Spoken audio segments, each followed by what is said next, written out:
Hello and welcome back. So in this video, I am going to be talking you through our 40,000 year or 480,000 month Monte Carlo simulation. So these are the results, but I'll get back to them in a second. But I'm going to just dive into the back end and show you exactly how the simulation works and how we're actually getting these results. So what we're doing is we are simulating 200 years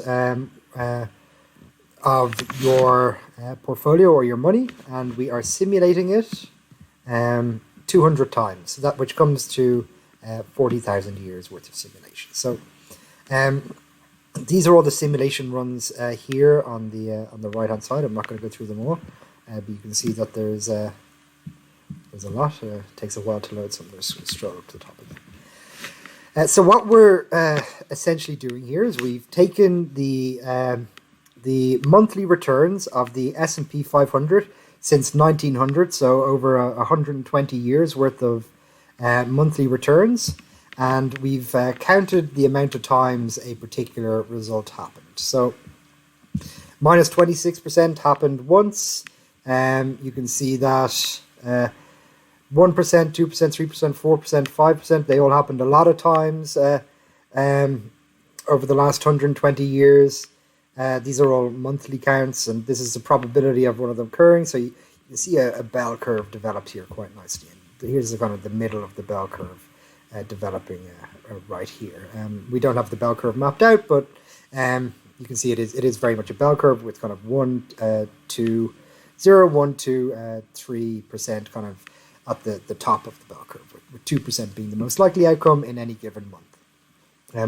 So then we've taken these probabilities and we have simulated 40,000 years or 480,000 months worth of the Caipiteal fund running with your money. And then these are just back-end statistics, grouping them together into 5, 10, 20, 30, 40, 50, 120 years as opposed to all the different months. So and that's what these different ones are. So these are this would be 5 years of this one, 10 years of this one, 20 years of simulation 2, and so on and so forth. And this is just the average, max, min, and median of all these different groupings of 5, 10, 20, 30, 40, 50, 100, and 200 years. And so anyway, we simulated 200 times over 200 years, and these are the results we get. So again, we've put 100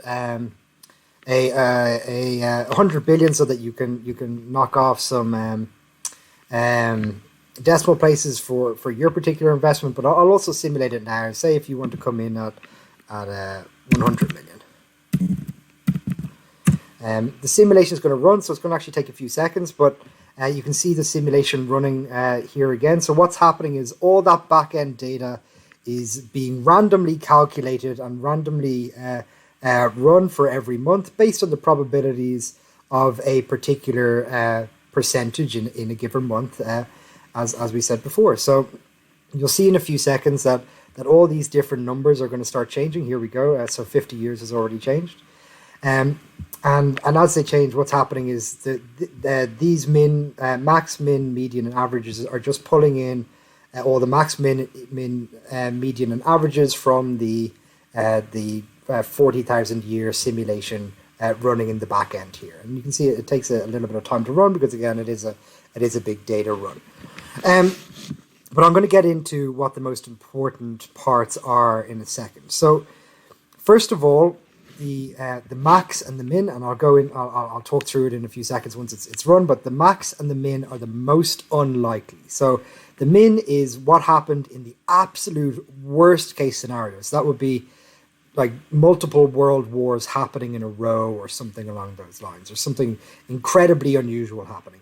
The max is the absolute best case scenario. So a constant boom with tiny little busts and recessions over a 200-year period. You can see how big it's actually gone to. And the average again is the average over the 40,000 years worth of simulations, and the median is kind of what the middle of the bell curve. So what we should be taking from that is we shouldn't really be looking at the max and the min, because this isn't very likely to happen at all. The average is the third least likely, but the median is the middle of the bell curve. So in terms of standard deviation points, we're at about 20%. So you really should be looking at the median to understand what your portfolio should be looking like. Again, this is all compounded in without you withdrawing your profits for this particular run, but this is sort of what your portfolio should look like over a 200-year period. So after 5 years, you'll have, I'm not even going to talk about the max, min, and average because, as I said, they're not that likely. They just give you kind of data points to understand exactly what could happen. And I think it's good with the min that it still shows you that you go to 647 billion, even in the worst case scenario, over 200 years, with a starting value of 100 million. But 100 million should bring you to 145 million, 200 million after 10 years, 400 million after 20, 800 million after 30. You should be nearly making 2 billion after 40 years, and so on and so forth, up until you're making a 199 trillion in 200 years. But yeah, that's really the Monte Carlo simulation. So what we've basically done is simulated 48,000 months, weighting the probability on the probability of a particular outcome based on the last 120 years worth of market data. And these are the results you get. So I'm going to pump it back up to 100 billion, just so that it's going to run again. I'm going to end the video before it ends running, but just so that you can find your point if you're investing a little bit more than 100 million, because in some cases there's ultra high net worths. Great. So that's the simulation, and you can have a look at our other videos, like the back testing video, to understand exactly what would have happened over the last 17 years, as opposed to forward looking, because this is very forward looking and looking into the future. We also have backward looking to show you exactly what would have happened over the last 17 years. Great. Thank you very much, and I'll see you in the next video. Please feel free to reach out to us, and we'll talk to you then.